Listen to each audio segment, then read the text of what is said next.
안녕하세요. 커피앤톡입니다. 오늘도 와주셔서 감사드리고요. 바로 사연 읽어보겠습니다. 저에게는 형님이 한 분 있어요. 시댁에는 저와 형님 단 둘 뿐인데 형님은 재력가 외동딸임에도 불구하고 겸손하고 항상 예의가 바르셨어요. 저한테도 존대를 꼬박꼬박 쓰며 함부로 하지 않으셨죠. 제가 형님을 보면서 정말 잘 배운 재력가 집안의 따님이구나 하고 느꼈던 일이 있었어요. 전에 식구들이 저녁을 먹기로 해서 모두 갈빗집에 모인 적이 있었어요. 형님 댁은 아주버님과 형님이 각각 차를 모는 집이었어요. 그래서 그날도 각자 볼일을 보시고 저녁에 갈빗집에 도착했어요. 형님의 차는 비싼 외제차인데 그날 갈빗집에서 갈비를 먹고 나오려는데 갑자기 갈빗집 직원분이 달려와 형님에게 쩔쩔매며 이야기하는 것이었어요.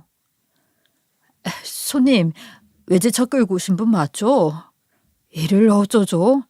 저희 손님 한 분이 운전미숙으로 사이드미러를 망가뜨리신 것 같아서요.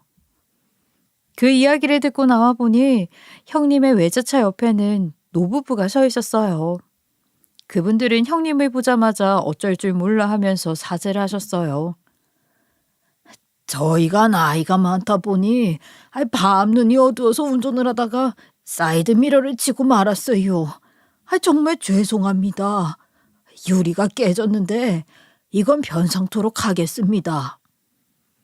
형님 차는 정말로 사이드미러가 깨져 있었어요. 하지만 형님은 나이가 지긋한 노부부가 놀라서 계속 사과하는 모습을 보더니 괜찮다면서 말씀을 하셨어요. 사이드미러 깨진 것 교체하는 것은 돈도 얼마 들지 않아요. 너무 걱정 마세요. 이 정도는 제가 교체해도 괜찮으니 오늘은 운전 조심하시면서 돌아가세요. 저희 부모님이 생각나서 그러니 밤 운전은 특히 조심하시고요. 형님이 웃으며 너그럽게 이야기를 하니 노부부는 아까보다 더 깜짝 놀랐어요. 아무리 그래도 변상을 하겠다고 하셨지만 형님은 끝까지 사양을 하시면서 노부부를 보냈어요. 그 모습을 보고 형님이 정말 잘 배운 있는 집 딸이구나 싶었어요. 집안 교육을 잘 받아서 나이 많은 분들을 공경할 줄 알고 돈 많은 사람으로서 아량도 베풀 줄 알고 정말 멋진 분이라고 생각했어요. 그래서 저는 형님이 항상 멋져 보였어요. 사실 시부모님은 그런 형님을 좋아하셨지만 저를 아주 달가워하지는 않고 계셨어요. 왜냐하면 저는 혼전 임신으로 결혼을 했기 때문이었어요. 결혼을 할 때부터 받아주지 않으려고 하다가 받아주는 거라는 말을 시어머니께 귀에 못이 박히도록 들었어요. 너 내가 받아주지 않으려다가 받아주는 거야? 알아? 혼전 임신이라니. 아유, 그 난 부끄럽게 어떻게 그런 짓을 하니?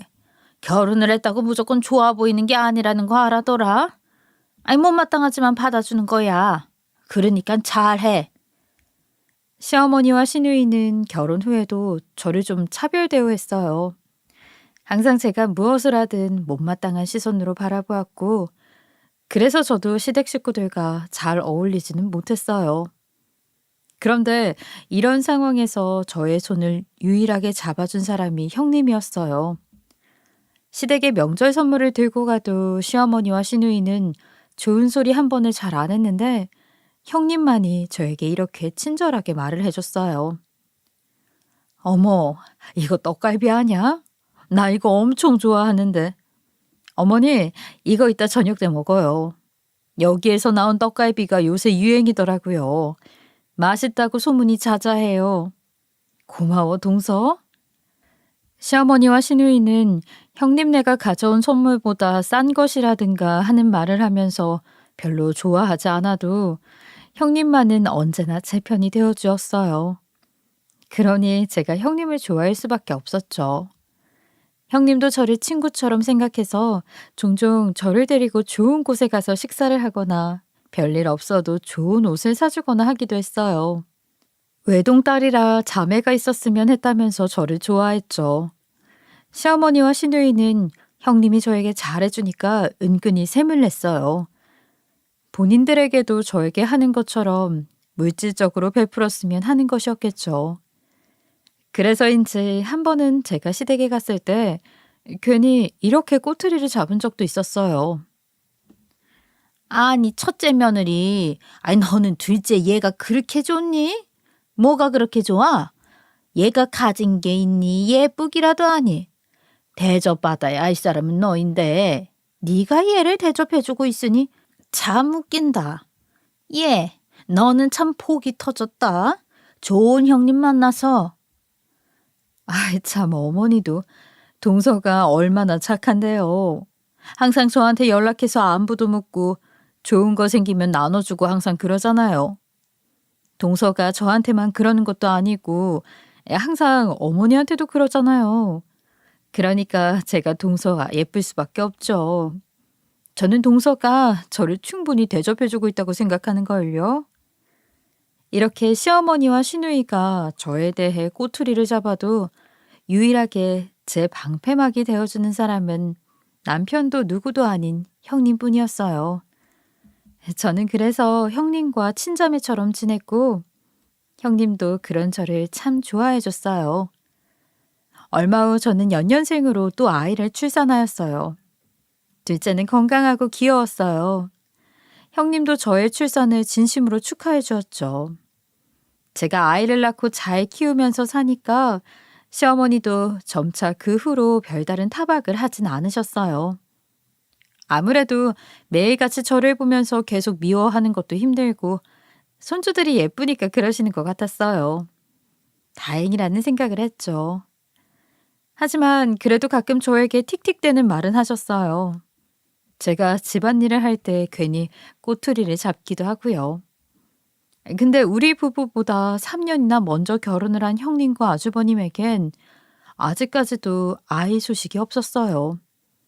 형님에게 아이는 안 낳으실 예정인지 묻고 싶었지만 실례가 될까봐 물어보기도 어려웠죠. 형님이 먼저 아이에 관련된 이야기를 꺼내지 않으시니 이런 말을 꺼내기가 더더욱 어려웠고요. 형님이 아이를 갖는 일에 관해 어떻게 생각하시는 건지도 모르니 아이 이야기를 쉽게 꺼낼 수가 없었죠. 워낙 민감한 얘기이기도 하고 요즘 시대에는 딩크족도 많으니 어련히 알아서 생각하고 계시겠지 싶었어요. 그러다가 느닷없이 어느 날 형님이 갑작스럽게 캐나다 유학길에 오르셨어요. 저는 그 말을 형님이 하셨을 때 너무 깜짝 놀랐죠. 결혼한 분이 유학을 갈 수야 있지만 그래도 전혀 그런 말이 없다가 갑자기 간다고 하시니 대체 무슨 일이 있었나 싶었죠. 제 방패막이 되어주는 형님이 없으면 저도 고달플 것 같기도 했고요. 저는 놀라서 형님에게 갑자기 유학이 웬 말이냐고 여쭤보았어요. 그러자 형님은 이렇게 대답을 했어요. 사실은 최근 남편과의 사이가 예전 같지가 않거든. 남편도 말은 안 하지만 서로 알고 있어서 잠시 시간을 가질 생각이야. 그동안 말 못했지만 좀 어려웠거든. 형님은 친절하시지만 속내를 잘 드러내지 않으시는 어려운 분인데 아주버님과 있었던 좋지 않은 상황에 대해서 이야기를 해주셨어요. 아이가 없는 부부는 아무래도 적적하고 사이가 오래가지 못한다는 말이 있는데 결국 우리도 그런 건가 봐. 오래전부터 점점 나와 대화가 적어지더니 최근 들어서는 밥도 같이 안 먹게 되었어. 그렇다고 우리가 기를 쓰고 싸우거나 하는 것도 아니고 기쓰고 싸우기라도 하면 차라리 좀 낫지. 집에 있어도 각자 밥을 먹거나 약속을 잡고 나가서 밥을 먹고 그렇게 말도 없이 서로 무시하듯이 지내니 숨이 막히더라. 결국 내가 먼저 말을 꺼냈어. 솔직하게 요즘 당신에 대한 마음이 전과 같지 못하다고. 그랬더니 남편이 슬퍼하더라고. 하지만 그게 솔직한 내 마음이라서 아무래도 서로 전환점이 필요할 것 같더라고. 그래서 내가 유학을 다녀오겠다고 했어. 1년 정도 떨어져 있으면 서로에 대한 그리움이 생길 수도 있고. 쉽지 않은 결정이었지만 그렇게 해보려고. 저는 친자매처럼 지내던 형님이 멀리 간다고 하니 정말 아쉬웠어요. 하지만 속내로 털어놓지 않던 형님이 그렇게까지 말씀하시면서 가는 것이다 보니 두 분이 잘 풀렸으면 좋겠다고 응원했어요.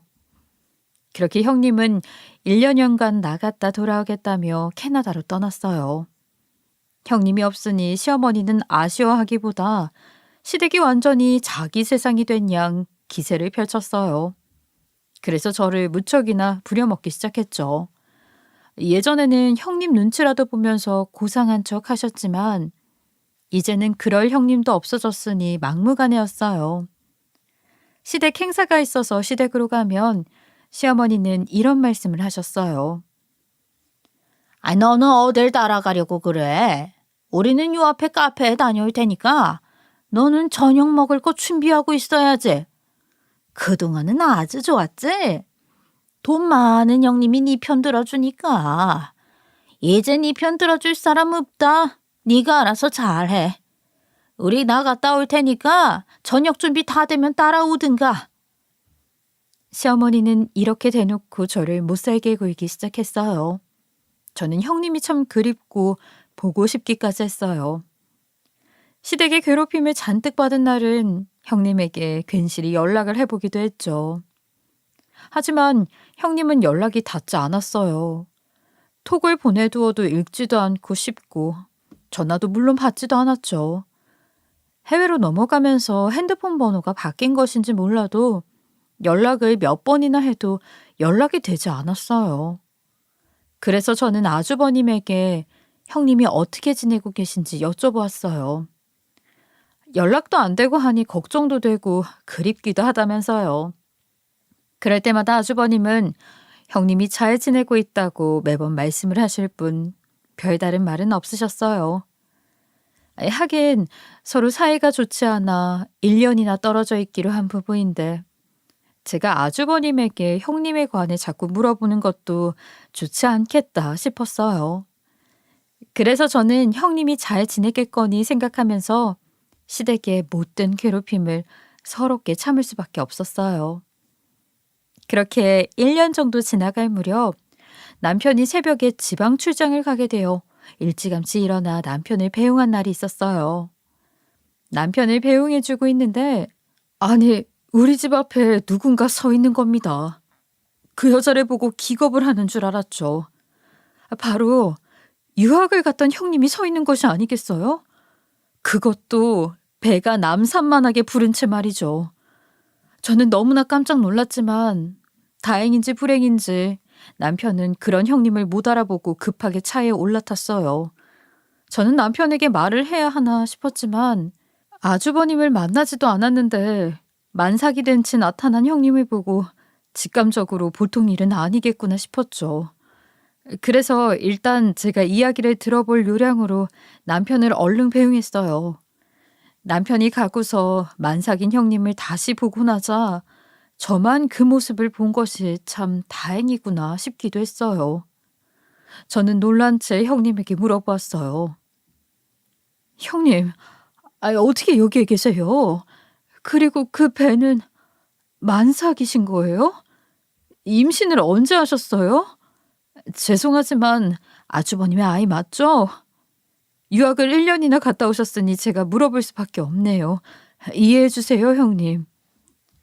원래대로라면 보고 싶었던 형님이 나타났으니 반가워야 정상인데 형님의 모습을 보니 마냥 반가워할 수가 없었어요. 제가 이렇게 물어보자 형님은 동아줄이라도 잡은 듯한 표정으로 저에게 이렇게 말을 했어요. 동서, 정말 미안한데 아무것도 묻지 말고 나를 좀 도와줄 수 있어? 내가 믿을 만한 사람이 동서밖에 없어서 그래. 사정이 있어서 그러니까 황당한 부탁인 건 아는데 좀 도와줘. 내가 할 수 있는 일이 이런 것밖에 없어서 그래. 뭘 도와달라는 말씀이세요, 형님? 무슨 일이라도 있으셨던 거예요? 정말 미안한데 내가 아이를 출산하고 나면 이 아이를 동서의 아이로 출생신고를 하고 키워줄 수 있겠어? 만약에 그렇게만 해준다면 아이의 양육비는 매달 빠짐없이 보낼게. 아주 넉넉하게 보내서 동선의 집 살림에 도움이 되도록 할게. 저는 제가 무슨 소리를 들었나 싶었어요. 만삭의 모습으로 나타난 형님도 충격적인데 갑자기 저에게 아이를 키워달라니요? 그 이야기를 듣고 나니 형님이 임신한 아이가 아주버님의 아이가 아니라는 것만은 확신할 수 있었어요. 하지만 저는 형님의 부탁을 들어줄 수 없었어요. 그건 너무 황당한 부탁이었죠. 저는 형님에게 가급적 흥분하지 않으면서 잘 이야기를 했어요. 형님, 무슨 일이 있으셨는지는 몰라도 제가 형님의 아이를 제 아이로 출생신고를 할 수는 없어요. 형님이 멀쩡히 살아계신데 아이의 엄마를 바꿀 수는 없잖아요. 그리고 아무리 돈을 준다고 하셔도 아이를 키우는 일이 보통이 아니라서 형님이 그냥 부탁한다고 아이를 덥석 키울 수는 없는 거예요. 제가 이렇게 완곡하게 거절을 하자 형님은 낭패를 본 사람 표정을 하더니 다시 한번 저에게 이렇게 말했어요. 동서, 너무 그렇게 말하지 말고 내가 정말 동서밖에 믿을 사람이 없어서 그래. 말도 안 되는 부탁이라는 건 알겠어. 그래도 부탁이니 아이를 키워줄 사람을 써서라도 꼭 좀 키워줘. 부탁할게. 알겠지? 그러더니 형님은 갑자기 바쁘게 걸음을 올려 사라져 버렸어요. 제가 미처 붙잡을 새도 없이요. 저는 대체 형님에게 무슨 일이 벌어진 건지 어안이 벙벙했어요. 내가 형님이 그립다 못해 헛것을 봤나 싶을 정도였죠. 저는 놀라기도 하고 걱정이 되어서 혼자 집에서 고민을 하다가 아주버님에게 형님에 대해 다시 한번 물어보기로 했어요. 아주버님, 안녕하세요. 혹시 요즘 형님은 어떻게 지내고 계세요? 계속 연락도 안 닿고 하다 보니 어떻게 지내시는지 궁금해서요. 아, 아주 잘 지내고 있다고 하던데? 캐나다가 살기 좋은가 봐. 나랑 매일같이 영상통화도 하고 연락도 하고 그래요. 전보다 더 자주 연락을 하는 것 같아요. 잘 지내고 있으니 너무 걱정 마세요, 재수 씨. 아주버님은 별일 없다는 듯이 가볍게 대답을 하셨어요. 아주버님이 말씀하신 것과 현재 형님의 상태는 완전히 다른데도 말이에요. 저는 속으로 많이 놀랐어요. 형님이 아무래도 큰 거짓말을 하고 있는 듯 했거든요. 그런데 대체 무슨 일인지 저 혼자서는 알 수가 없었어요.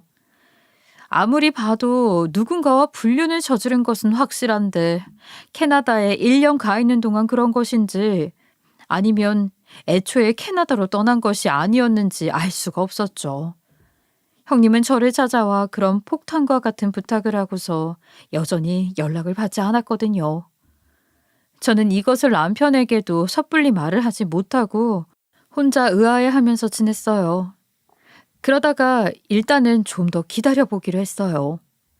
형님은 만삭인 것 같았고 아이를 키울 수 없어 저에게 부탁을 하는 상황이었으니 곧 있으면 어떤 형태로든 연락이 올 것이라고 생각했어요. 조금만 기다리면 아이를 출산하고 연락이 올 것 같았죠. 그런데 형님으로부터의 연락은 더욱 황당하게 도착했어요. 형님이 그 말을 하고 떠난 지 한 달이 지나고 저희 집 앞에는 유모차에 눕힌 갓난아이가 도착해 있었어요. 저는 그것을 보고 정말 소스라치게 놀랐어요. 저에게 아이를 부탁한다고는 했지만 이런 식으로 아이를 놓고 갈 줄이야 상상도 못했거든요. 저희 집은 복도식 아파트의 가장 끝의 집이라 현관문 옆으로 남은 공간이 하나 있는데 점심 약속이 있어 나갔다 들어왔더니 거기에 웬 유모차가 하나 놓여 있는 것이었어요.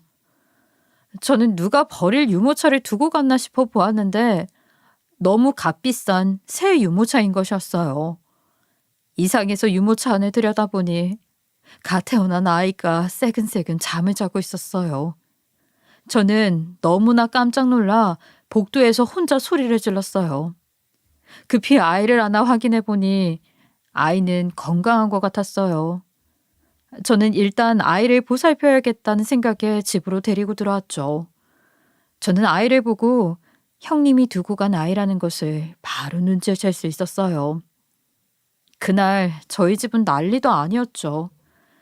저도 너무나 놀라 이 아이를 어찌해야 할 줄 몰랐는데 집에 돌아온 저희 아이들도 깜짝 놀라고 제 남편은 더욱이나 깜짝 놀랐죠. 집에 왔더니 웬 모르는 갓난아이가 있는데 얼마나 놀랍겠어요. 저는 솔직하게 말을 할까 하다가 일단은 형님에게 한 번 더 연락을 해보자는 생각에 남편에게는 누군가가 아이를 집 앞에 놓고 갔다고만 말을 했어요. 그러자 남편은 충격을 받은 표정으로 방방 뛰었어요. 아니, 요즘 같은 세상에 누가 남의 집 앞에 아이를 두고 가? 지금이 무슨 50년대도 아니고. 아, 이게 뭐 하는 짓이야? 아주 사람 같지도 않은 사람이네. 부모라는 사람이 어떻게 이렇게 피똥이를 버리고 갈 수가 있냐고. 아니, 당장 경찰에 신고해서 범인을 잡아야 해. 저희 남편은 아이들을 아끼는 마음 따뜻한 사람이라 갓난아이가 집에 있는 것도 놀랐지만 아이를 두고 간 파렴치한 부모를 잡아야 한다면서 바로 경찰에 신고를 해버렸어요. 제가 가타부타 말을 할 새도 없었죠. 아이가 집 앞에 버려져 있다는 놀라운 신고에 경찰이 금방 출동했어요. 많이 놀라셨죠?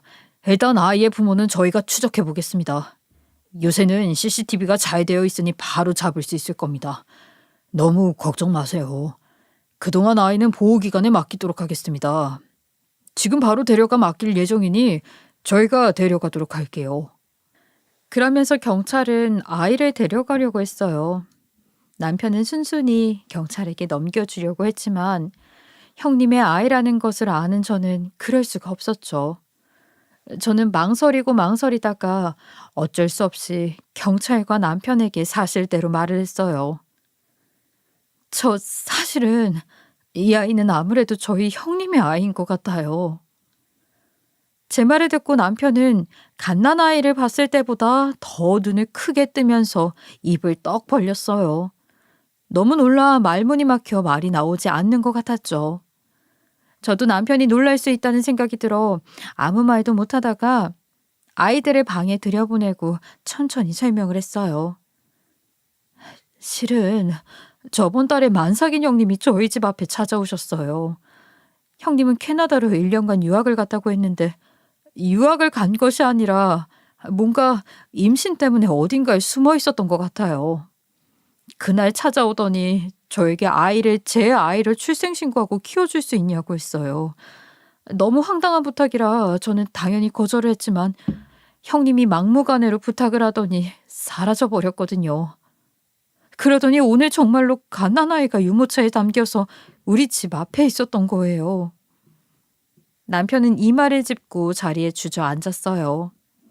경찰들은 제 이야기를 듣더니 형님이 무슨 범죄에 연루된 것은 아닌지 의심을 하는 것 같았죠. 그래서 저는 솔직하게 전부 다 털어놓았어요.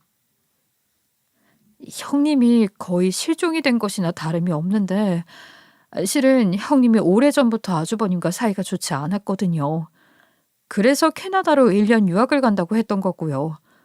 그래서 저 아이가 아주버님과의 사이에서 나온 아이가 아니라는 것은 확실해요. 저희 형님이 있는 집 따님이고 이런 분이 아닌데 그런 모습을 보니 저도 걱정이 많이 되네요. 혹시 형님의 실종 신고를 하고 찾아봐 주실 수 있을까요? 예, 이런 상황이라면 실종 신고가 가능하죠. 그리고 사실 유아유기 혐의로 체포도 가능합니다. 안타깝지만 그런 상황이니 저희가 수사를 해서 찾아보도록 하겠습니다. 이렇게 제 말을 토대로 경찰들은 수사를 시작했어요. 이렇게까지 일이 커지기를 바라지 않았지만 형님이 갓난아이를 두고 가는 행동까지 저지른 이상 어떻게 막을 방법이 없었죠. 막고 싶어도 이제는 형님을 찾는 것이 우선이었어요. 이 일이 알려지자 시댁 또한 싹 다 뒤집어졌어요. 귀한 집 따님이라고 대우를 해오던 형님이 이런 짓을 저지르고 아주버님이 형님에게 배신을 당한 것이니 충격을 받을 수밖에 없었죠. 아주버님은 소식을 듣고 충격을 받다 못해 그 자리에서 엉엉 울음을 터뜨리셨어요. 그간 캐나다에 간 이후로 사이가 조금 회복되고 있다고 믿었는데 이런 일이 일어날 줄은 꿈에도 몰랐다고 하시면서 말이에요. 얼마 후 경찰에서 연락이 왔어요. 경찰이 조사를 한 결과 형님이 병원에서 아이를 낳은 흔적이 없다는 것이었어요. 병원에서 애를 낳은 게 아니라 혼자서 아이를 낳은 것 같다는 말이었죠. 형님이 그렇게까지 했다니 정말 큰 비밀을 감추고 있다는 의혹이 더 커졌어요. 아무리 그래도 있는 집 따님이 혼자 출산을 했다니 이게 보통 일이 아니구나 싶었어요. 하지만 더 큰 충격은 그 다음에 왔어요. 일주일도 안 되어서 경찰에서 다시 연락이 왔는데 병원으로 오라면서 이런 말씀을 하셨어요. 저 너무 놀라지 말고 들으십시오. 아이의 엄마 되시는 분이 교통사고로 사망을 하셔서 병원에 안치되어 있습니다. 유가족분들이 병원으로 와서 확인을 해주셔야 할 것 같습니다. 저희는 이 소식 또한 믿을 수가 없었어요. 형님이 저지른 짓도 믿을 수가 없는데 형님의 갑작스러운 사망 소식이라니 충격의 연속이었죠. 저희 모두 이 일이 정말로 일어난 일인지 믿을 수가 없을 정도였어요. 하지만 당장 갓난아이가 품 안에 있으니 믿을 수밖에 없었죠. 저희는 모두 함께 황망한 상태로 병원으로 향했어요. 그리고 그곳에서 저희는 기함할 만한 모든 사건의 진실을 알게 되었어요. 병원에 도착해 영안실로 가서 확인을 해보니 사망을 한 것은 형님이 맞았어요. 저희 식구 모두 눈물을 흘리며 놀란 마음을 감출 수가 없었죠.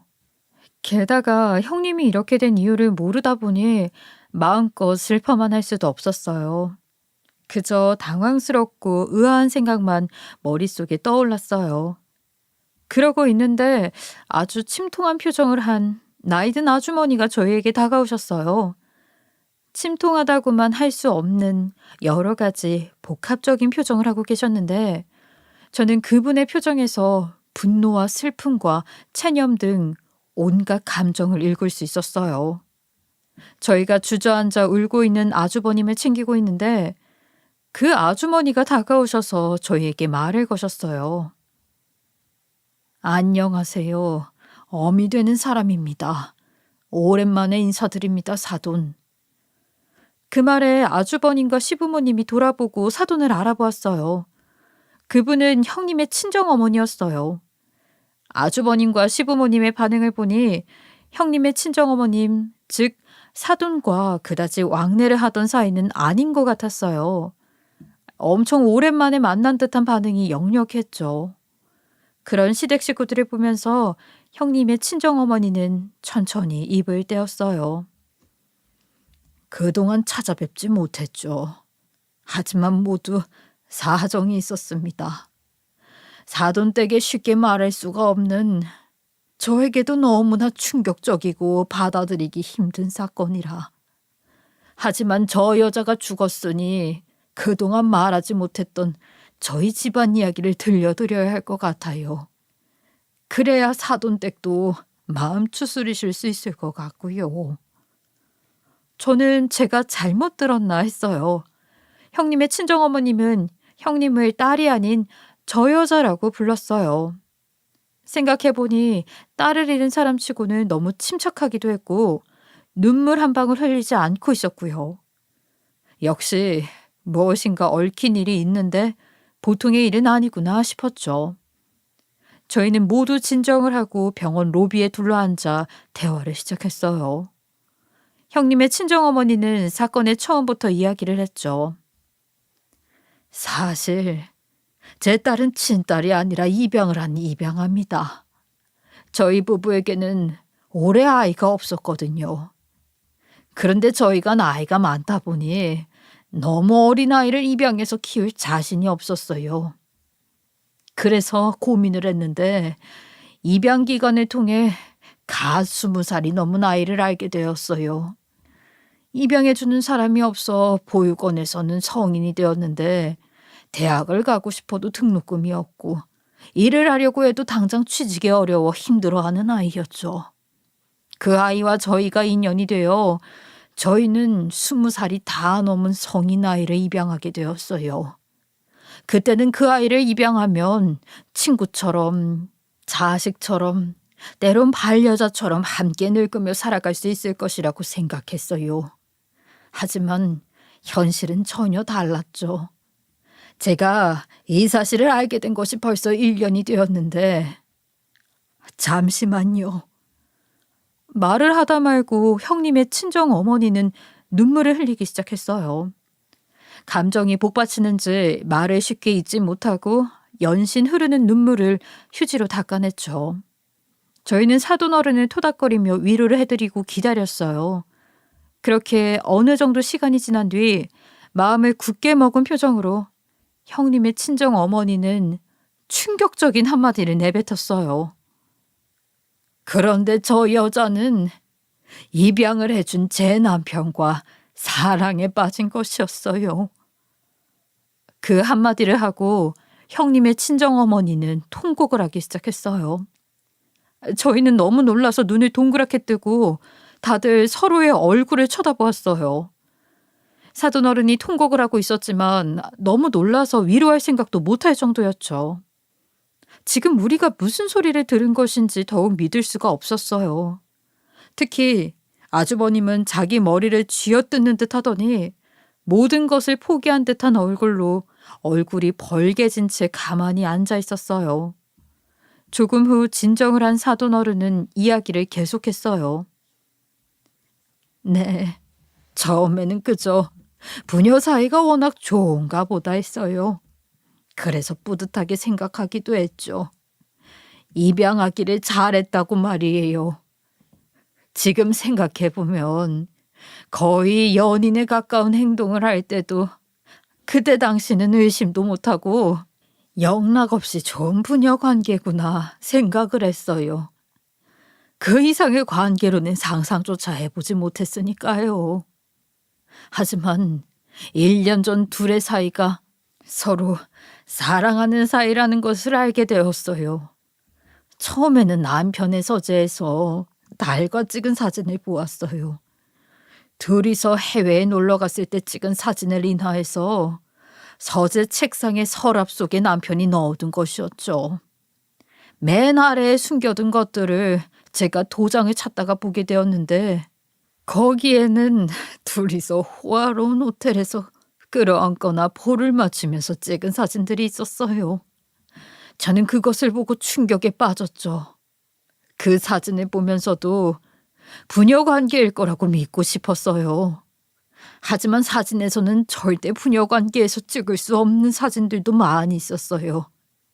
저는 믿을 수가 없어서 며칠을 충격 속에서 있다가 남편이 잠들었을 때 몰래 남편의 핸드폰을 확인했어요.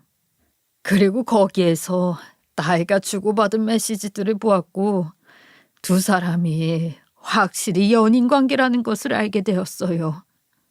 두 사람은 서로를 애칭으로 부르고 은밀히 만날 약속까지 잡고 있더라고요. 서류상으로는 부녀 관계라 만나더라도 누구도 의심하지 않아서 다행이라는 말까지 하면서요. 이 사실만으로도 저는 충격과 배신감에 휩싸였는데 두 사람이 주고받은 마지막 메시지에는 더 놀라운 말이 적혀 있었어요. 바로 제 딸이자 남편의 애인인 저 여자가 남편의 아이를 몰래 임신했다는 것이었어요. 저는요, 헛구역질이 나올 정도로 경멸스러웠어요.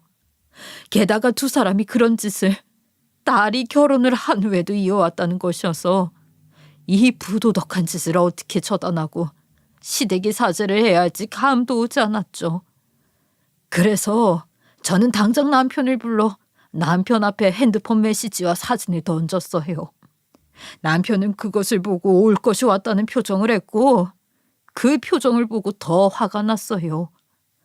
제가 할 말이 있으면 하라고 하자 남편은 순순히 이 모든 일을 인정했어요.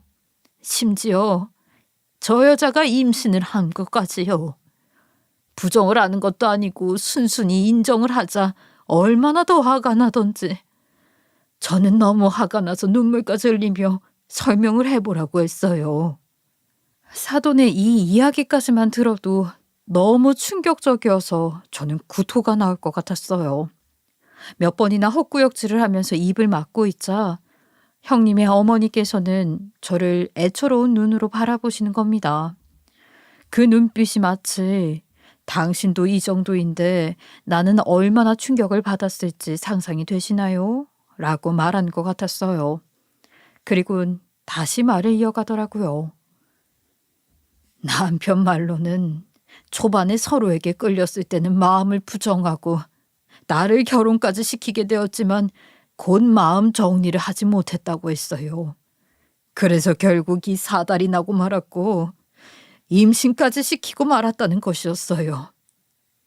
이게 대체 무슨 소리인지 저는 듣고도 제대로 들은 것인지 믿을 수가 없었죠.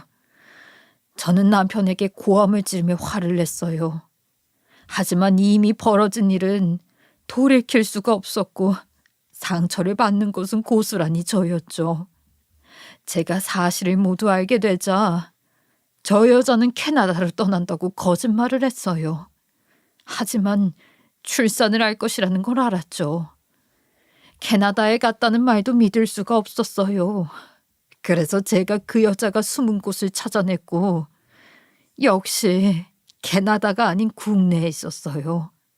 국내의 지방에 숨어서 출산을 한 거였어요. 형님의 친정어머니가 여기까지 말하고 나자 저희는 충격에 모두 아무 말도 하지 못하고 있었어요.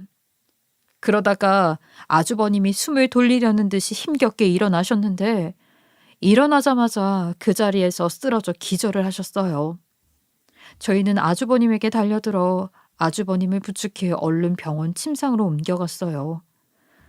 이런 말도 안 되는 충격적인 소식을 들었으니 당연히 기절을 할 만도 했어요. 저희가 그렇게 아주버님을 챙기는 동안 시어머니는 사돈어른을 향해 길길이 날뛰었어요.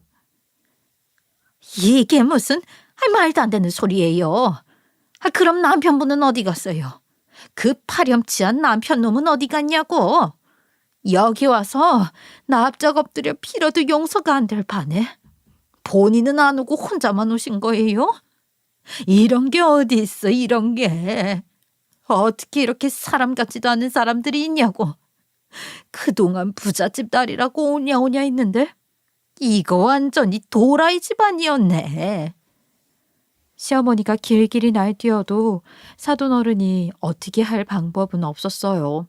사돈어른도 너무 충격을 받으셨을 테고 시댁에 충분히 미안해하고 있기도 했지만 사실 사돈어른도 피해자였으니까요. 길길이 날뛰는 시어머니와 다른 시댁 식구들을 향해 사돈어른은 마저 이야기를 이어갔어요. 그렇게 화내시는 것이 당연합니다. 이건 상식을 벗어난 일이니까요. 저도 아직까지도 받아들이지 못하고 있어요. 너무 화가 나서 화병도 얻었고요. 하지만 사돈댁에는 꼭 좀 사죄를 드려야겠다 싶어서 제 나름대로 조사를 하고 있었어요. 정말로 사죄할 인간들은 남편과 그 여자이지만 저도 사돈댁에 말씀을 드려야겠다 싶어서요. 사실 저 여자가 사고로 사망을 한 이유는 제가 붙인 미행을 피하려다가 그렇게 된 것이에요. 저 여자를 확인하려고 미행을 붙였는데 저 여자가 미행을 눈치채고 피하려고 하다가 그만 교통사고가 나고 말았어요. 저는 제 딸이었던 여자인데 슬프지도 않았어요. 이런 배신을 하고 믿을 수 없는 짓을 한 여자니까요. 하지만 자기 아이는 지키고 싶었는지 여기 계신 시댁분들께 가서 아이를 두고 간 거죠. 이야기를 다 들었는데도 여전히 현실감이 없었어요. 형님의 친정어머니는 본인 남편과 이혼을 하신다고 하였어요. 뭐 당연한 일이라는 생각이 들었죠. 저희 식구는 모두 충격에 빠졌고 아주버님을 돌봐야 하기 때문에 사돈어른과는 여기까지 이야기를 하기로 했어요. 사돈어른을 배웅하는데 그것마저도 이상하고 어색했어요. 그런데 사돈어른은 떠나면서 이렇게 이야기를 하였어요. 정말 죄송하지만 그 여자의 아이는 제가 키울 수 없을 것 같아요. 서류상으로는 제 딸의 아이지만 저는 이혼할 예정이기도 하고 자신의 서류상 아빠와 불륜에 저질러 낳은 아이를 제가 제정신으로 키울 자신이 없어서요. 정말 죄송하지만 그 아이는 사돈댁에서 알아서 해주셨으면 해요. 형님의 친정어머니는 그렇게 사실상 우리에게 아이를 떠넘기고 갔어요. 하지만 저희 식구 입장에서도 그 아이를 키울 수가 없었죠. 이건 말이 안 되는 일이었으니까요. 사실상 피 한 방울 안 섞인 아이였고요. 아주버님에게 그 아이를 키우라고 하는 것은 더더욱 말이 안 되었죠. 그래서 저희는 아이의 아빠에게 아이를 보내야겠다고 결론을 내렸어요. 어쨌든 형님의 장례는 치러졌어요. 그런데 장례식은 초라하기 짝이 없었죠.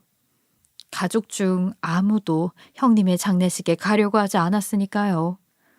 친정가족도 아주버님도 제 남편도 시댁가족도 모두 가지 않아서 상주로 있을 사람조차 없었어요.